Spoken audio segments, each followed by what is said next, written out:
Student কেমন আছো? I hope প্রত্যেকে শুধু ভালো না ভীষণ ভালো আছো। স্ক্রিনের ওপর একটা প্রশ্ন দেখা যাচ্ছে, তাই না? তো প্রশ্নটা কি সেটা আমরা মন দিয়ে ভালো করে বুঝবো, পড়বো, তারপর অঙ্কটা প্র্যাকটিস করব।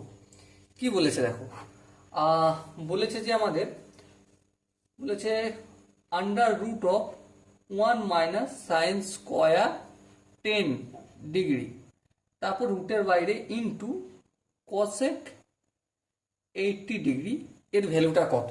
দেখো, আমরা একটা গল্প জানি। কি গল্প জানি? Cos square theta plus sine square theta equal to 1। এখান থেকে আমরা কি জানতে পারি? কস থিটা ইকুয়াল টু কি? 1 - sin² থিটা। দেখো, থিটার জায়গায় এখানে শুধুমাত্র 10 আছে, তাই না? তাহলে under root of 1 - sin² theta মানে কস থিটা।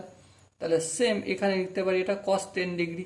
হ্যাঁ ঠিক, কস 10 ডিগ্রি ইন্টু কসেক 80 ডিগ্রি। আচ্ছা, কস 10 ডিগ্রি এর পূরক কত? এর পূরক হচ্ছে সাইন 80 ডিগ্রি। ওকে, আর কোসেক 80 ডিগ্রি এর অনন্য কত? 1/sin 80 degree. উপরের সাইন নিচের সাইন কেটে গেল, তাহলে আনসার কত হলো? 1। Okay, so dear student, I hope বুঝতে পেরেছো।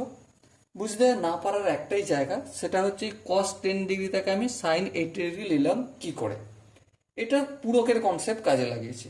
এই কনসেপ্টটা যদি বুঝতে হয়, তো এই যে চ্যাপ্টারটা রয়েছে, এই চ্যাপ্টারটা পূরক কোণের ত্রিকোণমিতিক অনুপাত, প্লে লিস্টে যাও, এই নামটাই পাবে, পূরক কোণের ত্রিকোণমিতিক অনুপাত ফর কম্পিটিটিভ এক্সাম।